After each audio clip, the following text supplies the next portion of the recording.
Welcome to the Find Your Leadership Confidence podcast with Vicki Nedling.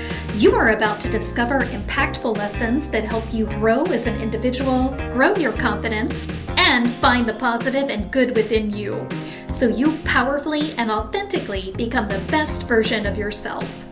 Be sure you visit our website at www.findyourleadershipconfidence.com. While you're there, subscribe to us via your favorite network. Now tune in, get ready, and enjoy the journey of emerging as a leader of exception in the 21st century. Welcome, everyone, to the Find Your Leadership Confidence podcast. And I'm your host, Vicki Nedling, coming to you from Roswell, Georgia. The goal of this podcast is to share topics and guests that will empower you to grow your confidence as a leader and take your business or your life to the next level. Today, I'm happy to have my guest, Tiffany West. Tiffany is the founder and CEO of Interior Health Design, LLC, an inner wellness company that promotes healthy living and soul-based healing from the inside out. She's an emotional care coach, helping women overcome anxiety and self-doubt. Nobody has that right. So they show up with more clarity, confidence, and ease to create the life they truly desire. She loves serving others and finds the most joy in nature, cooking, dancing, meditation, being a mom, and healing her body. Please join me in welcoming my guest, Tiffany West.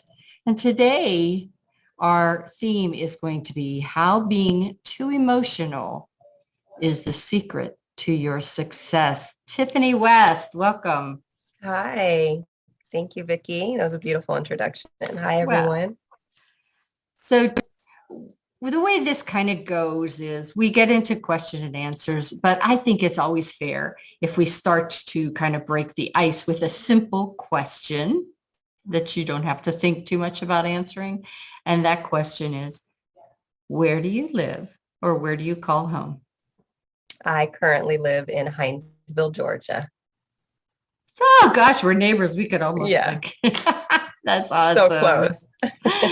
So today we're going to be talking about the importance of prioritizing your emotional wellness in business and how it is often the missing piece in reaching personal and professional goals without burnout. And that, so we are so much aligned because, you know, with my leadership for the 21st century, I talk about how important EQ is and really being able to lead with empathy and then emotion. Like 40 years ago and 30 years ago when I first started working, you never showed emotion. You had to put on your pants, big boy pants, and act like the guys. And it wasn't until I was in my 50s that I decided, hell with this. I'm just going to go ahead and I'm going to lead from the heart and really nurture people to be the best that they could be. So I'm so excited to hear all about what you do. So how comfortable are you with experiencing negative emotions? Oh, gosh. Now I'm a pro, right? Self-mastery. Yeah. But it wasn't always like that. But I do realize the importance of accepting all of our emotions because they're a part of us. But what we're typically taught on, a societal level and on an unconscious level is we've got certain emotions that are really good to feel, and we want to strive for those all the time. And then we've got other emotions that we just do our very best to avoid and distract and not go there because they're too painful. I mean, even if you think about a young child, when they're sad, I'm guilty of this with, both my boys. it's like we want to hurry as the parent and help them feel better. It's like we're super uncomfortable with them being uncomfortable. Yeah. So this notion to be able to feel into negative emotion and allow it space and value it as equally as you value your positive emotion has been the game changer for me. So I am very comfortable with feeling my negative emotion now. Now, is it easy? It's not always easy. But knowing I have the tools and taking myself through the process of doing that, I practice it and I build that muscle, and it gets easier and easier and actually very soothing at the same time. You really get comfortable with yourself and feel a sense of self-trust that you've got your own back no matter what. Yeah, and that's important because, sometimes that's all you have to lean on is yourself. Right. Yeah. Right. And like you said, in the corporate world or in the business world, I come from banking. Emotions don't have any place there. I mean, if you're too emotional, you're not thinking with your head.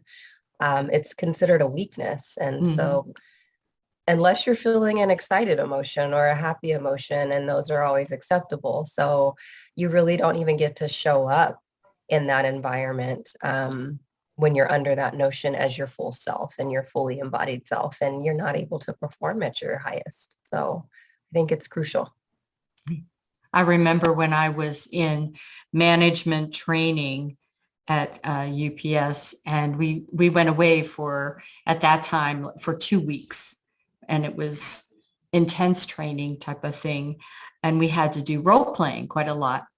And I had to role play a situation where I was the employee and the other person was the manager. And I just went all into full out emotional breakdown.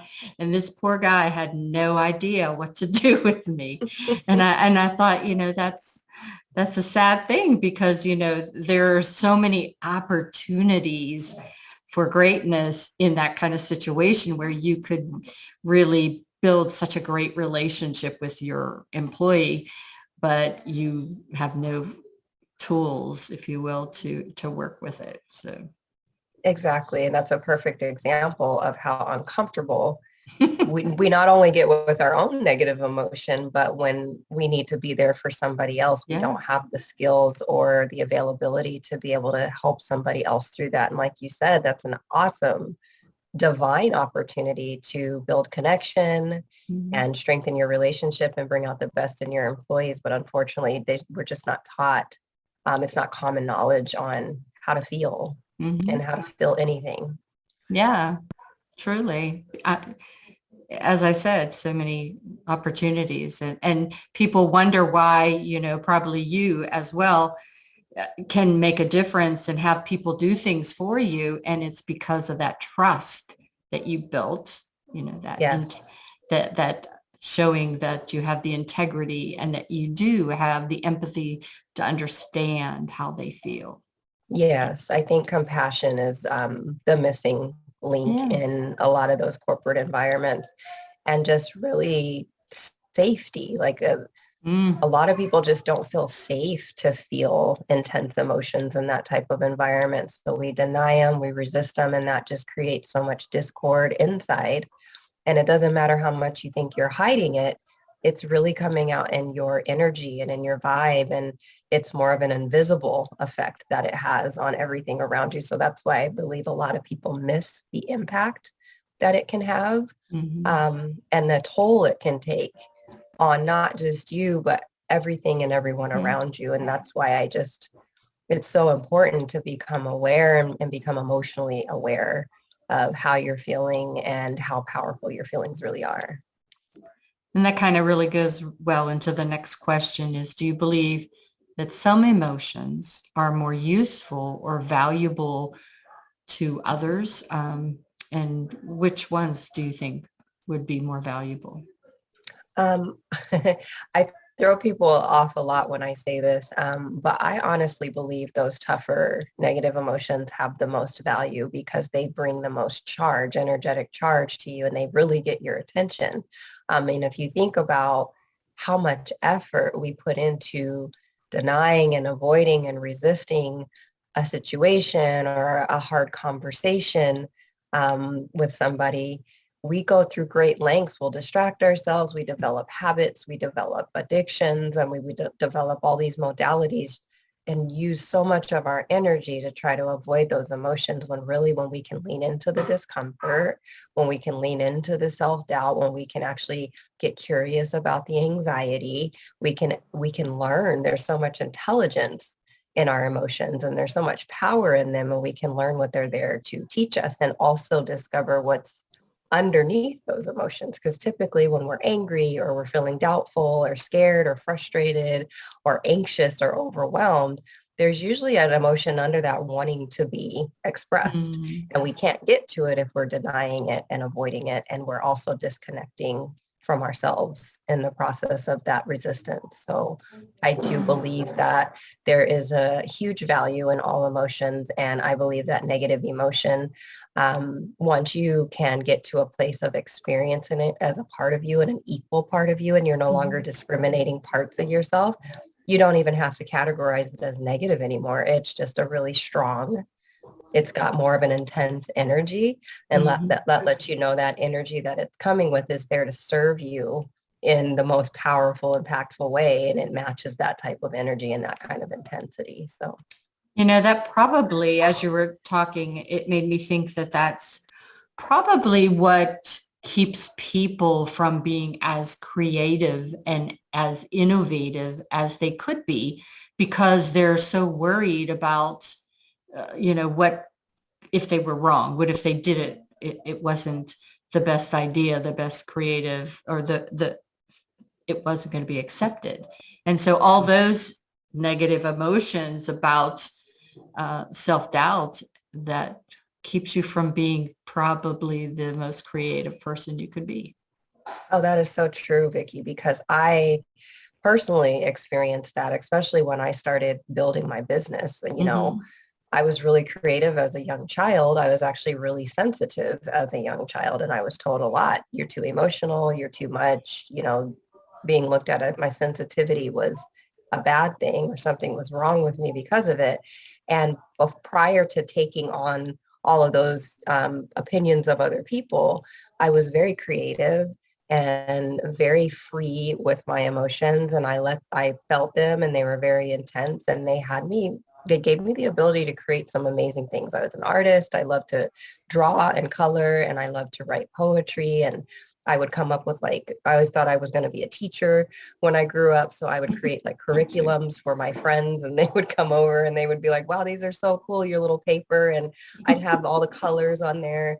But as I got older and I got very self-conscious about, my sensitivity and being too emotional, it shut me down. And so in business, when I was working for the corporate world and in building my own business, it really blocked me from my creativity. And I felt stuck a lot in my ability to be able to create what my clients and what my audience could really benefit from hearing. And it really took me being able to feel those negative emotions and confront them and honor them and embrace them to be able to come out of that. And now my creativity is just through the roof. I can't hardly handle it. There are nights I'm up all night with all these ideas just flowing through. So it opens up a whole nother world that you don't realize is available to you. And it's amazing. Yeah, it's so amazing. And it's tied to the confidence, what this is all about is that freedom. Yes. That you now can be all that you want to be, and your confidence, each win you get, whether it's the smallest win in the world, but each win is building that confidence. Oh yeah. And being able to trust yourself that you don't have to have all the answers right now. You don't have to know everything right now. You just have to trust that next thing, or that next intuition, or that next thing you feel like you want, or that little desire kind of nudging at you. When you follow that, it does build confidence, because you do the littlest things that would be little to someone else, but it feels like a super big win. I know for me. Yes. And it's just like, ooh, I can do this. And then you up level and you up level, and then you just get to see what you're fully capable of. And I think that really is hidden in our desires. And what'll happen is we doubt we doubt that we could ever make our desires come true. We doubt that we could have them. We doubt that we know how to make them happen. Yeah. So that self-doubt just kind of drowns out, us actually leaning in and following those desires and see where they take us. So true. So have you ever been told that you were too emotional, but how did you react though to those times when they said you're too emotional? Oh gosh. Even thinking back on it now, I can feel all that emotional energy in my body. Like I'm Yeah. hearing it again for the back then. But it was always I always just felt really bad about myself. Like something was Mhm. wrong with me. I needed to get myself under control. I shouldn't be acting this way. Just so much self-judgment, and criticism and self-rejection. Like I shouldn't be this way. So I would really take on a whole identity of trying to be something that I wasn't, just to avoid being told that. Like, and I got to a point where I was the total opposite. And then I would hear people tell me, especially in business or especially in relationships, that you're not emotional enough. I can't read you. I don't know what's going on. It seems like you have a wall up. So it felt like either way, I couldn't win. It was just like a That's right. lose-lose. I was like, okay, what do you people want from me? I know. Do you want me to be Here, emotional yeah, or not? that's right. Oh, so many things we've gone through in our lives. So how often do you honor or accept your feelings? And that's the gamut of feelings, not just the negative, but the happy, the joy. I think, as you were saying, you felt often stamped down and closed in, and that's not just your negative things, but you start to not have joy and happiness. Exactly. And I think that when you do that for so long, when you do feel joy, you're suspicious of it. You're wondering, why is this happening? What's the catch? When's the ball going to drop? Or it's hard to really enjoy it because you feel like it's going to be taken away, like it's not going to last.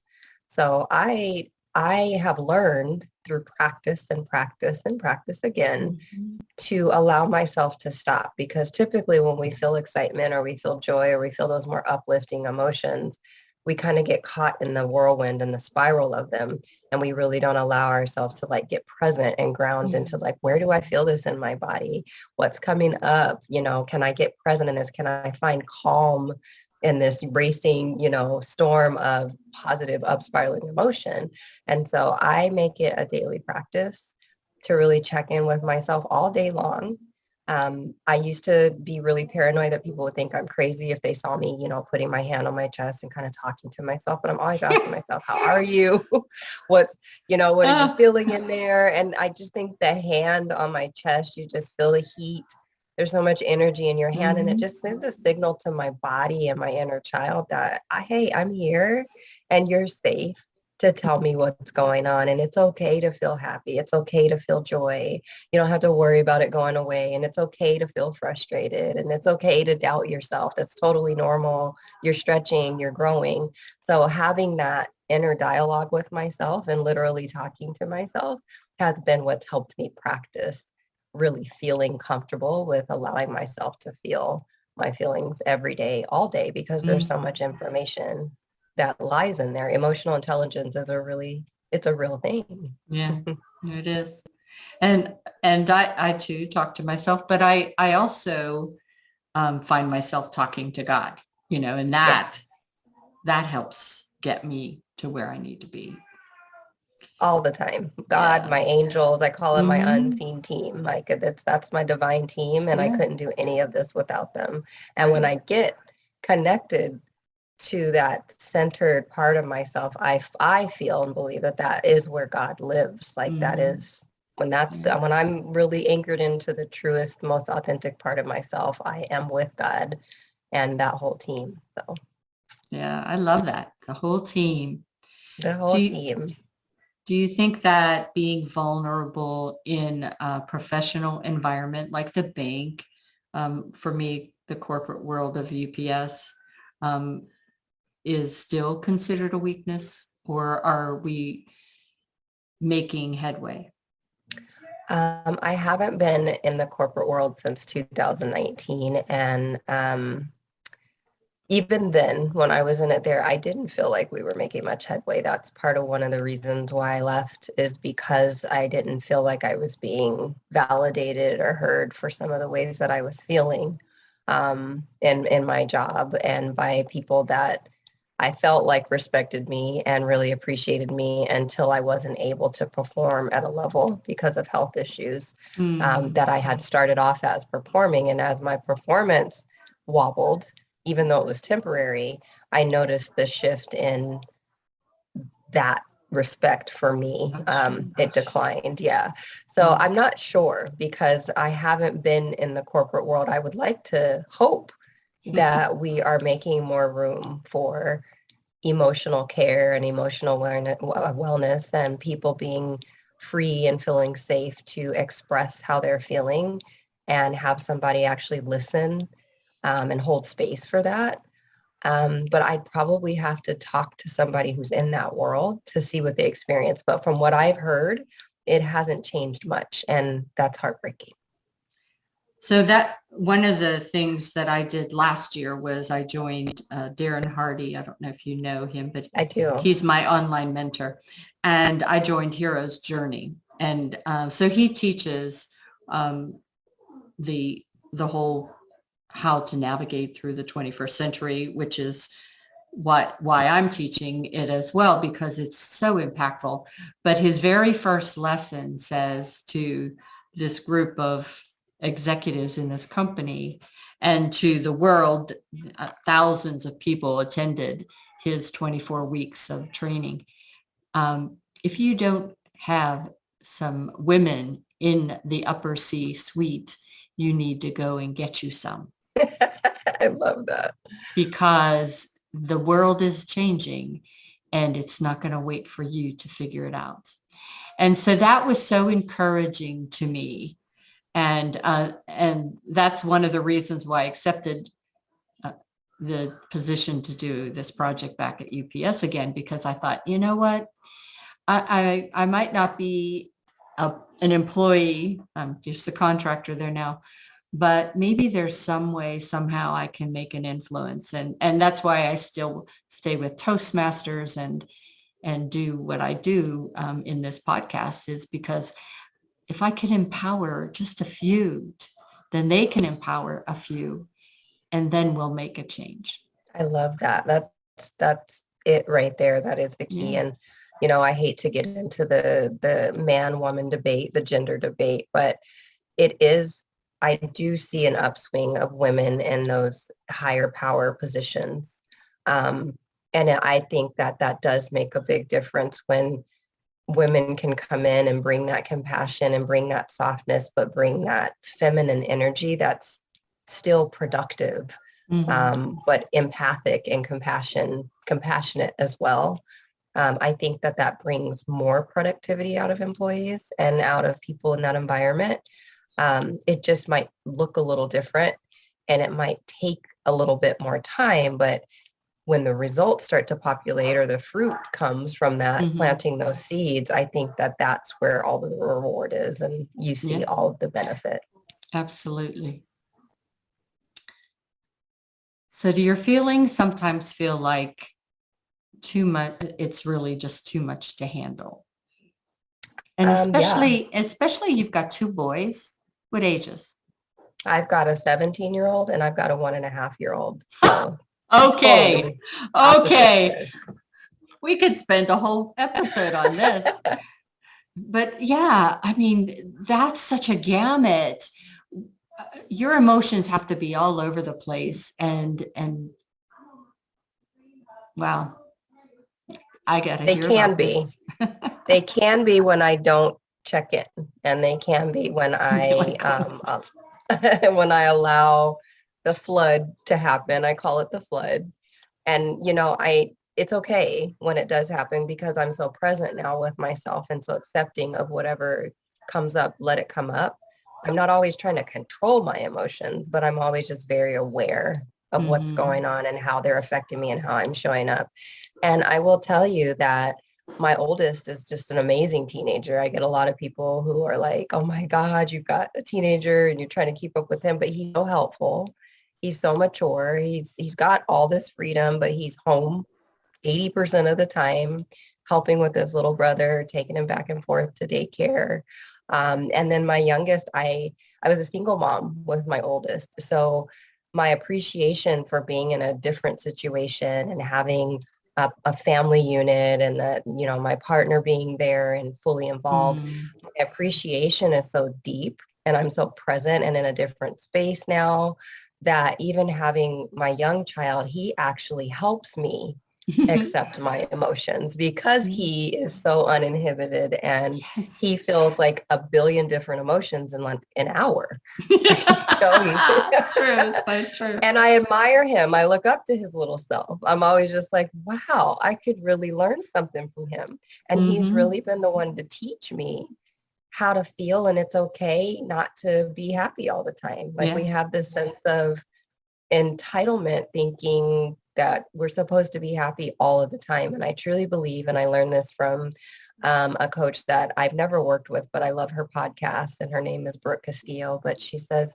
50% of your life is experiencing positive emotion and then 50% of your life is meant to be experiencing negative emotion. And when you can fully embody and accept that, your life is joyful because you're feeling whole and fulfilled. And I feel like that's what my youngest is teaching me and my oldest too, because he's turning into a man and he's got his hormones and he's experiencing highs and lows of his emotions. And the old me would go in and try to fix him or fix the situation and save it. And now when he feels negative emotions, as hard as it is for me and as triggering it is for me, I know that he's capable of working through it and he's learning more about himself. The more I can back off and give him space to feel through his own emotions, just like I teach everybody else to do. But it has been the hardest thing as a mom to not try to come in and fix and save. But they both are teaching me so much with the, you know, the difference in where they are. But I wouldn't have it any other way. I'm so grateful and so happy. And, you know, everybody is watching everything that you do, that little guy and the 17-year-old. And I'm sure your influences have helped to make that 17-year-old the man that he's becoming. And that little guy has now 2 examples to look up to. So kudos to you.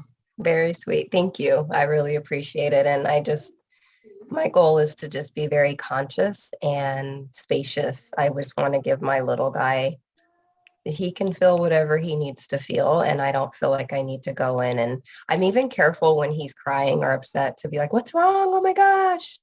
You know, and create like this complex on it's not okay to just be upset. Like we don't have to go investigating for some reason. Like he just could be feeling a wave of emotion and I can be there for him. And yeah, it's really teaching me a lot. So thank you. Yeah, and to teach them to talk it out too, you know, don't hide it. Don't go to your room, you know, when I was, you know, 60 years ago, it's like, go to your room, you know, and even I can remember at 12, my grandfather, who I adored, my mom's dad, passed away he fell downstairs, broke a rib, but it was actually 2 ribs. And he came home from the hospital because nothing to do with a broken rib. Well, that second rib punctured something and he had a massive heart attack and died in 2 days.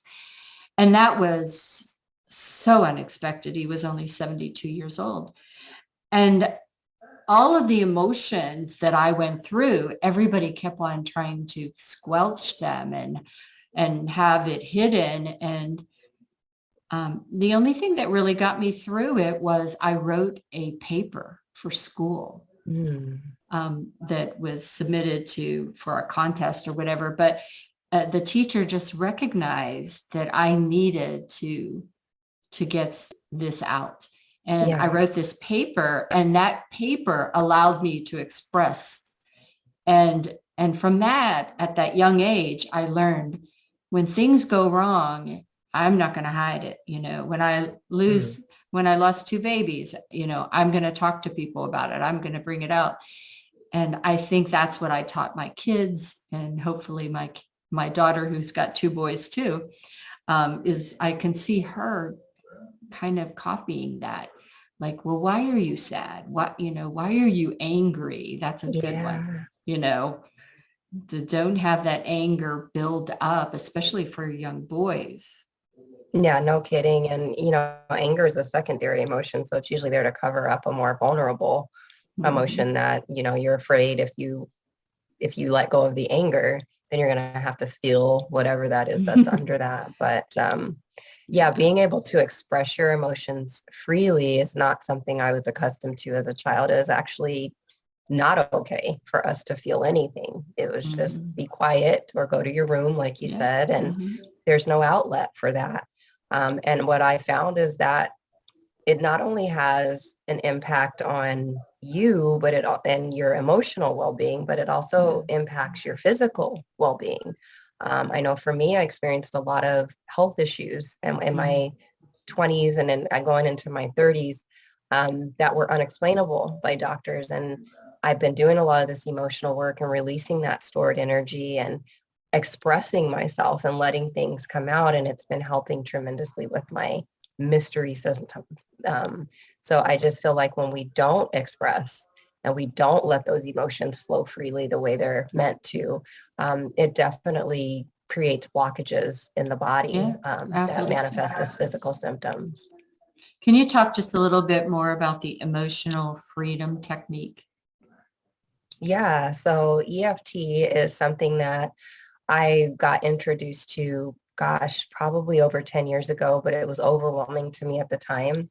And I don't practice it regularly, but lately I've been inherently just doing it. I just like when I'm working through a tougher emotion or I'm feeling a lot of shame or guilt around something and I'm not sure why it's coming up, I love to use the heart chakra, like right under your collarbone, pressure point here to tap on.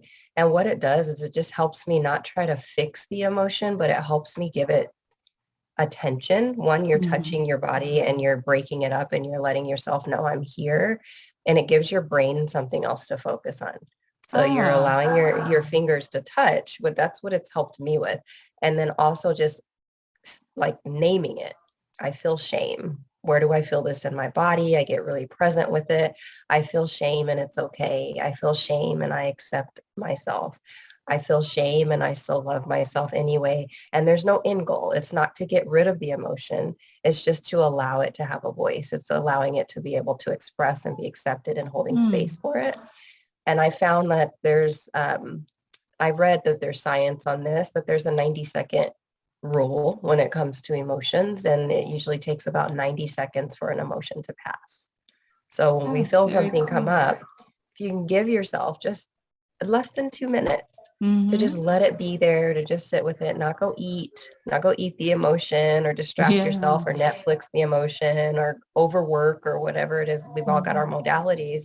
When you don't try to escape it and you just let it be there and you just sit with it, it passes and you just feel like a lightness and a shift.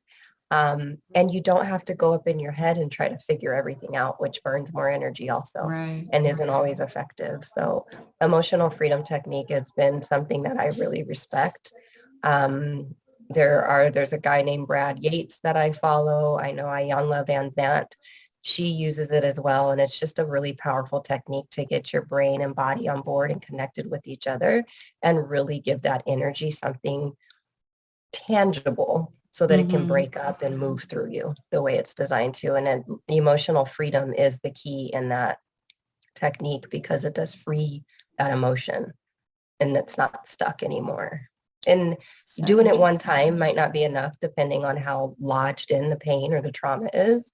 But if you can make it a practice, I found for myself and for my clients, it's really effective and really powerful. And I think that goes all the way back to what we talked about in the beginning about how life is about just those little things that you do to make a change. And they're not noticeable. But then over time, all of a sudden, it's an impact.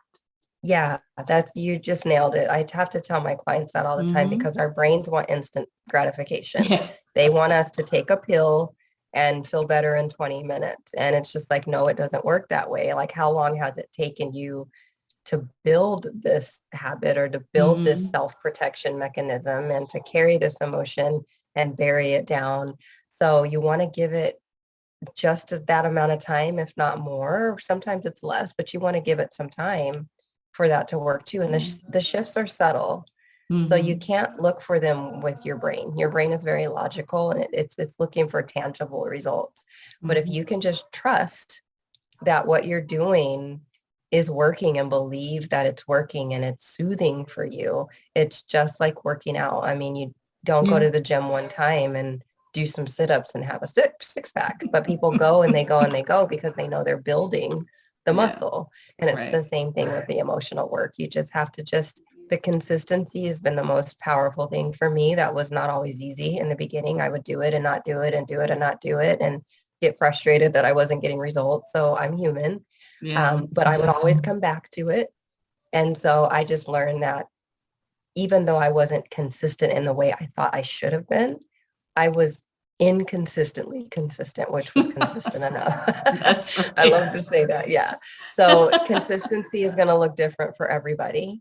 And you don't have to follow somebody else's model of consistency that may have worked for them, but that's the beauty of getting to know you and your process and how you operate and checking in and just learning how you operate and how you want to show up for yourself and how often you're going to do it and honoring your process when you're working that out. So true. So true.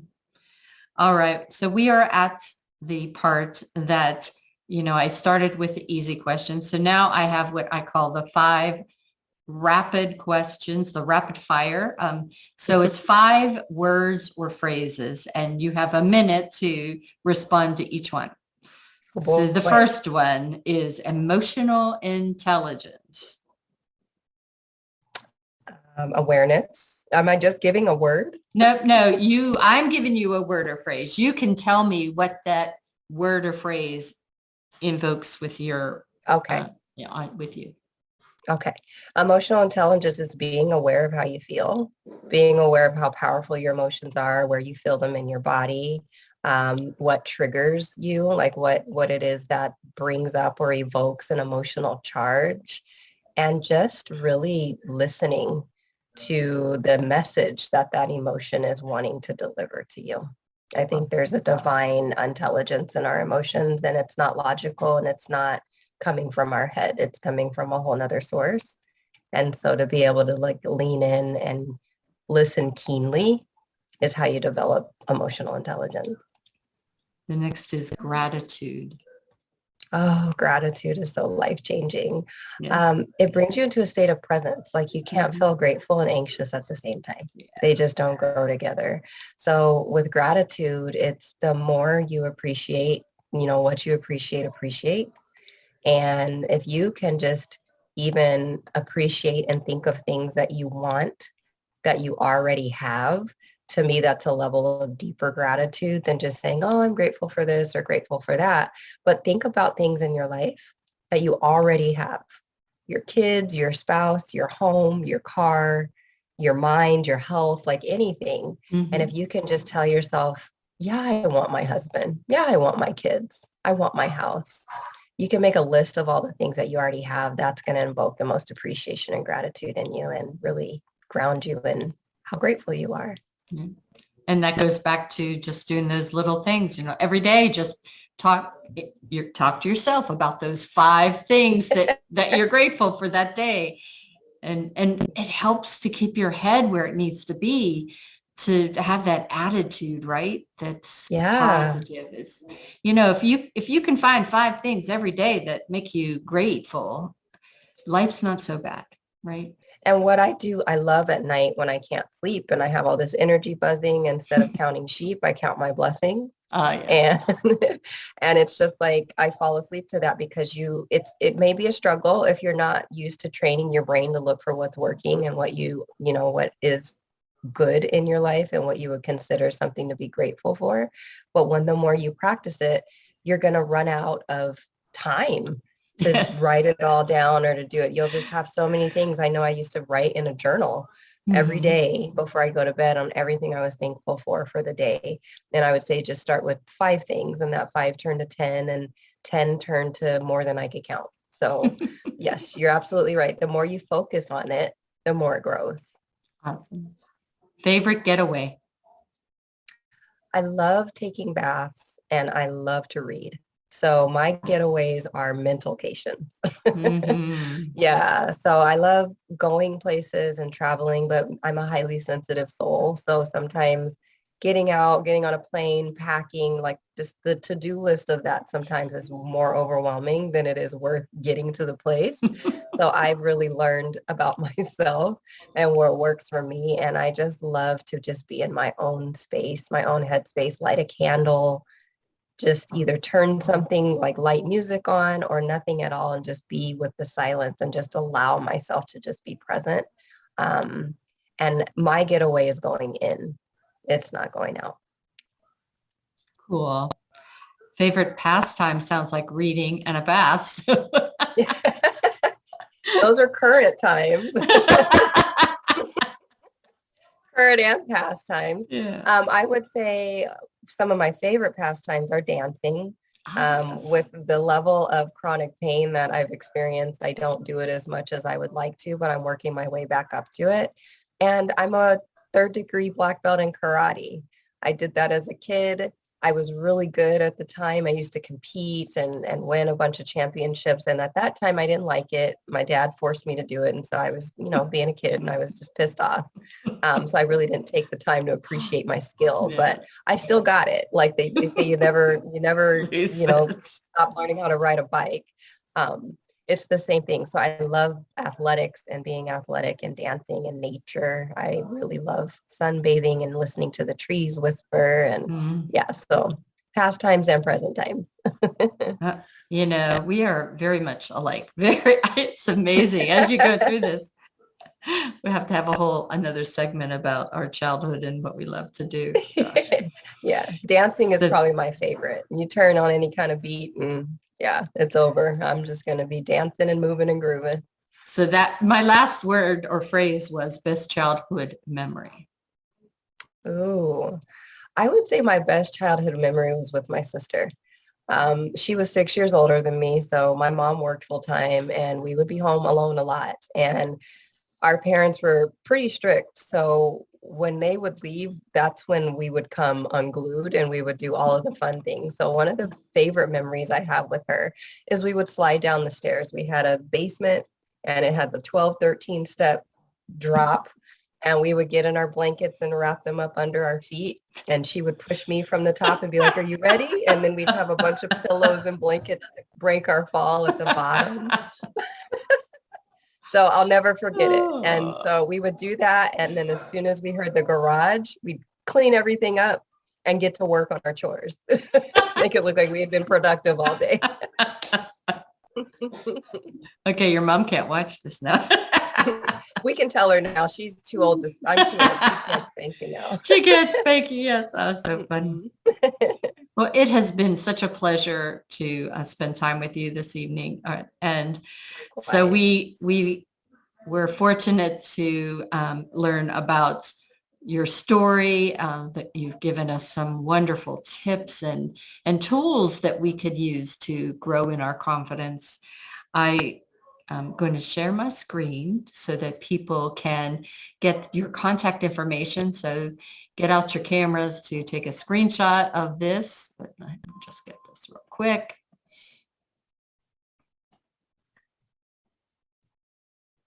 So there we go. Let me move this out of the way. Oh, no, wrong thing. There you go. You get to see my thing too. Move it back. Oh, well, there we go. By the way. Yes. All right. So why don't you talk a little bit about your free gift, and that will give them time to do a screenshot of your website, your social media, and the link to that free gift. Definitely. The free gift is an eGuide that I created from scratch, just with some practical tips about 11 ways to really calm your inner environment, to create more peace inside. And it's called A Calm Home. And I'm talking about your inner home. So it's got some really fun and simple tips on how you can just really ground yourself and come back in when you've got things on the outside feeling like they're taking your focus or they're taking away from your peace. That it's just a reminder that you always get to own how you feel. You always get to own your experience, and you're always responsible for that in the most loving and best way. Not an obligation, but you always have a choice to decide how you want to think and feel about something at any time. And that's what the eGuide is just giving you some simple ways to start training your brain to get used to how to respond to things and be focused on the inside versus some of the chaotic things that can happen outside of us on a daily basis. Awesome. And you also are opening up to having a conversation with folks, a wake-up call. I love that. Let's wake up to the possibilities, right? So your website is shown there. Again, we can find you on social media, Facebook, Instagram, and LinkedIn. And there is the email of tiffany.coachme@gmail.com. Once again, you saw it once, but I do want to do a plug. February 10th of 2022, we did launch a book that I'm a author in for chapter 5, but it was a great collaboration of 21 females who are, as it says here, fearless, fierce, and unfuckwithable in life and business. So we are unstoppable, and you can get that at Amazon in paperback or an ebook. So pick up that book. But I just want to stop sharing. Thank you for just being such a wonderful guest. I had a great time learning about you, and can definitely see a summit that we can put on together with some other fierce women to help make a difference, to find our way to make our world a little bit better by being those women that live by emotional intelligence as opposed to a hammer. Well, so I would like to just end it as I always do, to say until next time, remember that life is a journey and it's up to you to enjoy the ride. Love that. Thank you. Have a wonderful evening, and we will be talking to you on the other side. Thank you. Thank you for tuning into the Find Your Leadership Confidence podcast with Vicki Nedling, where we share impactful lessons that help you grow as an individual, grow your confidence, and find the positive and good within you so you powerfully and authentically become the best version of yourself. Remember to visit our website at www.findyourleadershipconfidence.com and enjoy even more great episodes like this one. Again, while you're here, subscribe to us via your favorite network.